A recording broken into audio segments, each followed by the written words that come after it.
Well-received ng mga manonood ang KMJS Gabi ng Lagim the Movie sa ikatlong araw nang napapanood sa mga sinehan. Pero hindi lang sa nakakatakot na mga eksena nagulat ang mga manonood, pati sa surprise visit ng ilang cast. Makichika kay Aubrey Carampel. Tuloy-tuloy ang pananakot sa sinihan ng mga kwentong kababalaghan tampok sa KMJS Gabi ng Lagim the Movie. Ngayong araw, muling nag-ikot sa mga sinihan ang multi-awarded journalist and host ng KMJS na si Jessica Soho, kasama si Martin Del Rosario ng Sanib. Sa mall sa Maynila, binati nila ang mga bumibili ng tiket. Namigay rin sila ng movie poster. Si Ma'am Jess at Martin, game din sa pakikipag-selfie. Kasama si Martin Del Rosario para sa KMJS Gabi ng Lagim the Movie.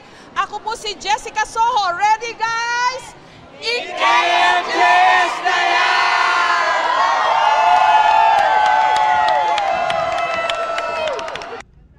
Sa isa namang mall sa Caloocan, sinurpresa nila ang mga nanood ng pelikula sa loob ng sinihan.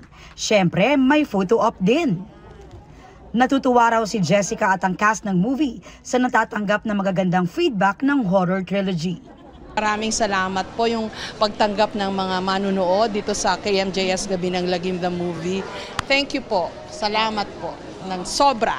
I'm proud to be part of this film and masaya-masaya ako sa mga taong nagbibigay ng magandang feedback about the movie. So sana panoorin pa nila sa mga susunod na araw. Binisita rin ni Jessica at Martin ang block screening ng movie na sponsored ni Asia's multimedia star Alden Richards. Naroon din si Sanya Lopez na bida naman sa Berbalang. Excited na rin daw si Alden na mapanood ang pelikula. I'm very much a fan of horror films and nung nakikita ko nga yung trailer, every time nanonood ako ng Kapuso Mo Jessica Soho kasi piniplay yun sa episodes eh.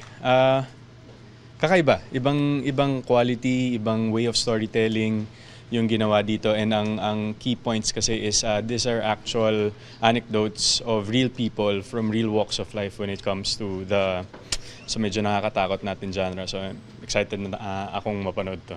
Napapanood na ang KMJS Gabi ng Lagim the Movie sa mga sinihan nationwide. Aubrey Carampel, updated to showbiz happenings.